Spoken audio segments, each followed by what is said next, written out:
Welcome to Garden City Church, a place where you can belong before you believe. This week, George gives us a message about how to change our focus from the things that we don't have to the things that we do have, and how we can bless our world with that. If you'd like to partner with us here at the channel, there's 3 ways you can do that. You can like and subscribe, you can share this video with a friend, or you can partner with us financially. You can do that through our website or by mailing us a check. We love you guys so much, and we really want to know what you guys have to think. If you have any comments or questions about today's message, go ahead and comment down below. Let's get into the Word with George.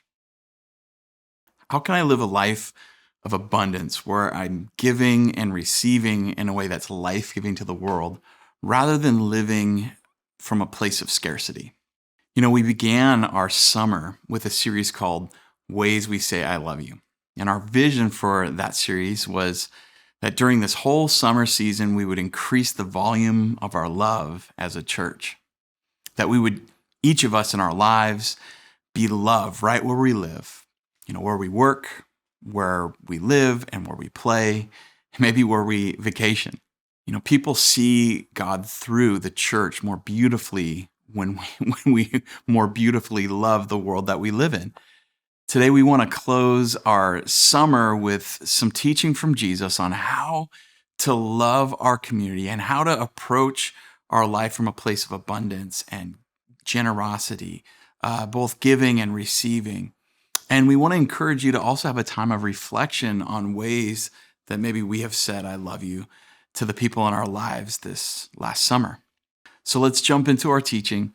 This will be familiar from the last few weeks. Starting in Mark 6, Verse 30, the apostles returned to Jesus and told them everything they had done and taught on their ministry, kind of their mission trip that Jesus had sent them on.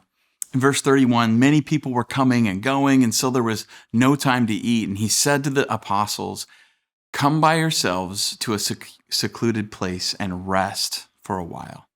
They departed in a boat by themselves for a deserted place. And many people saw them leaving and recognized them, and so they ran ahead from all the cities and arrived before them. And when Jesus arrived, he saw a large crowd that he was trying to get some rest from, and he had compassion on them because they were like sheep without a shepherd.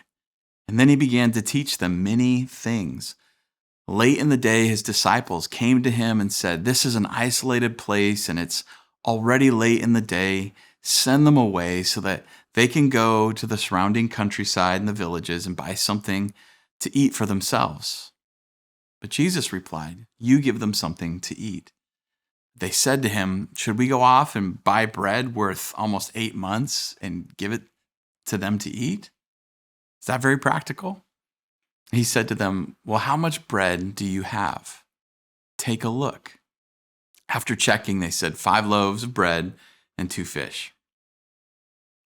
He directed the disciples to seat all the people in groups as though they were having a banquet on green grass.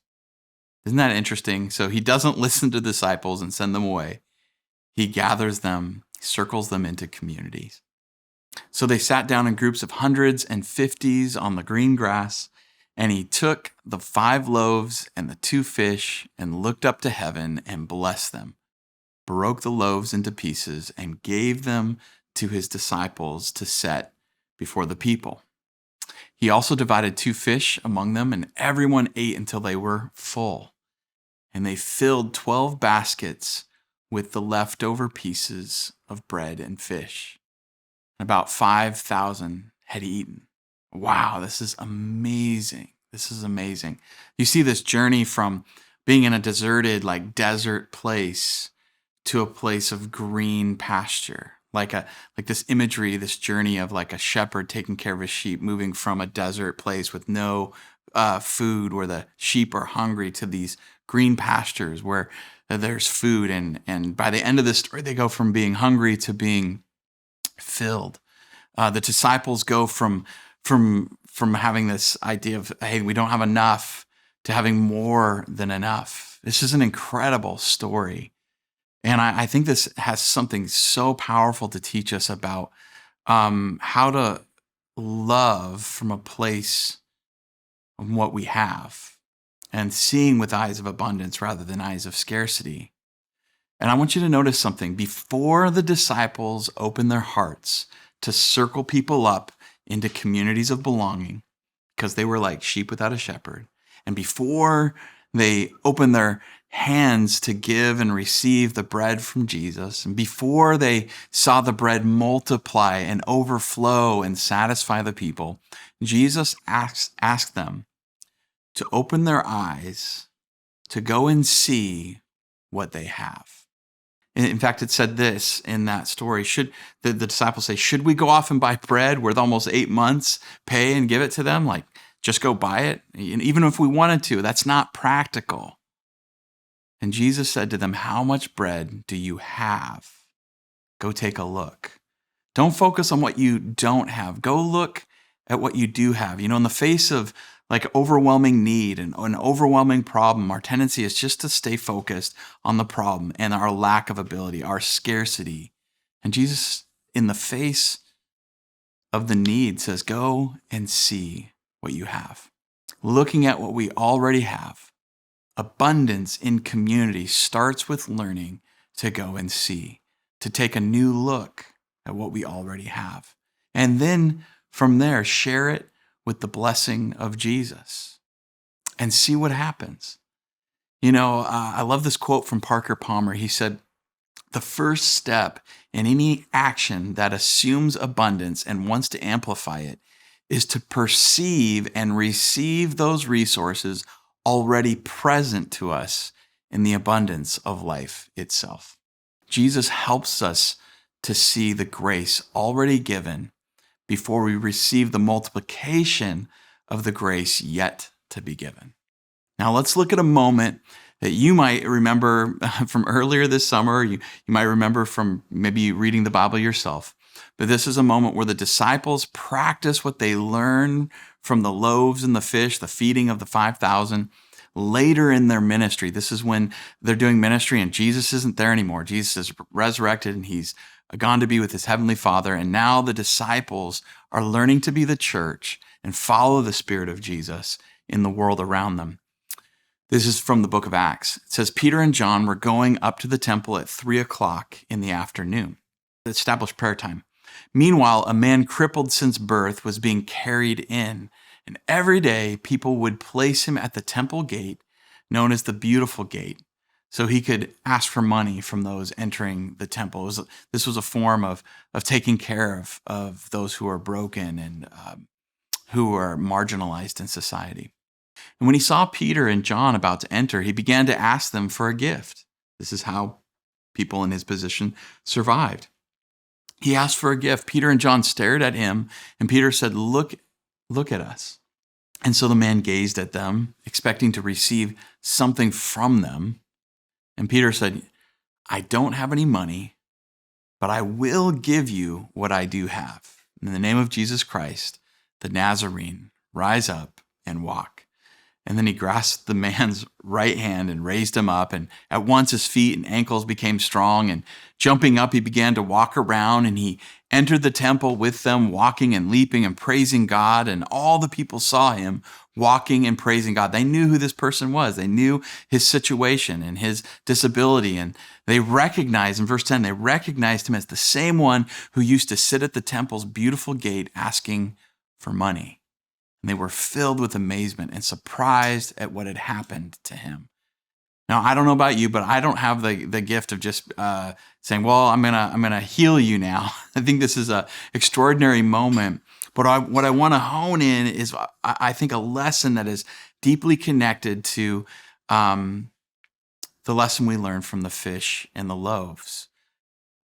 Focus in on this verse where Peter says, I don't have any money, but I will give you what I do have. The disciples practice in this moment what they had learned from Jesus. To not, when we see a need, not to focus on our lack of ability to give in a way that we wish we could, but to start with what we have, what we can give. Love with who you are and what you have, not who you aren't and what you don't have. God doesn't ask you to be anybody but you. or to give gifts that you don't have. Jesus asks us to look and see what we have and to give from that place of abundance. And when you look back over your summer, maybe when you look back over your life even, what were the ways you showed tangible love from the abundance of what you had, not from what you didn't?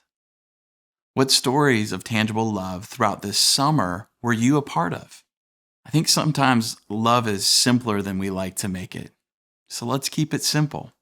When you think about this fall, this upcoming fall, what are ways that you can continue to say, I love you to your world from what you have, from the gifts that you have in your life, maybe from the margin and from the abundance of what you have been given. So from who you are, not from who you aren't, what ways can you love? And can you trust that maybe God will multiply the little or the medium or the maybe a lot that you're able to give? And just trust him to multiply that grace. People need love. They need kindness. They need gentleness right now. And there isn't a better community, a more compassionate community, better poised and better positioned to do that than the church. So let's go be love. Guys, I love you so much. I'll see you next week. All right, here we go.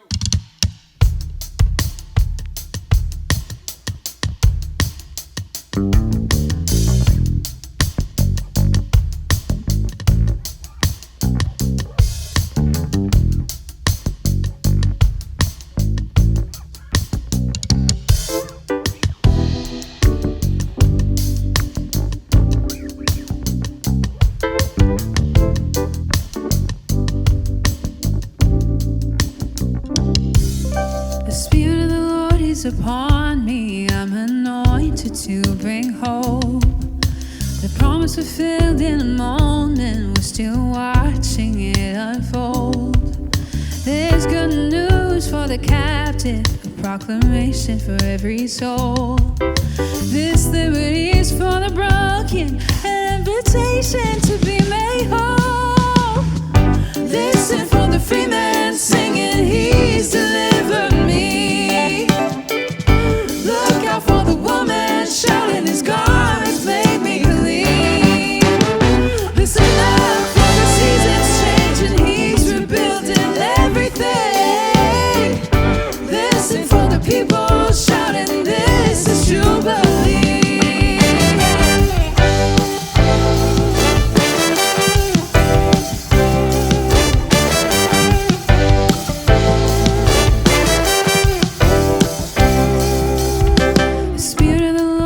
Upon me, I'm anointed to bring hope. The promise fulfilled in a moment, we're still watching it unfold. There's good news for the captive, a proclamation for every soul.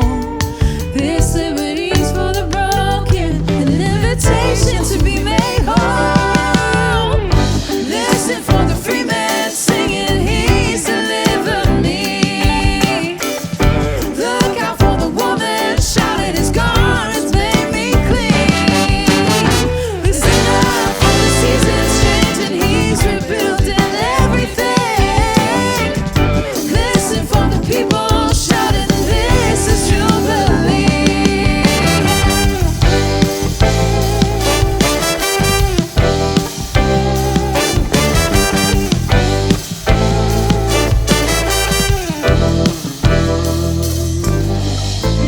There is true joy in His freedom, so open your heart and receive it. There is a hope to believe it.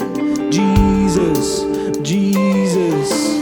There is true joy in His freedom, so open your heart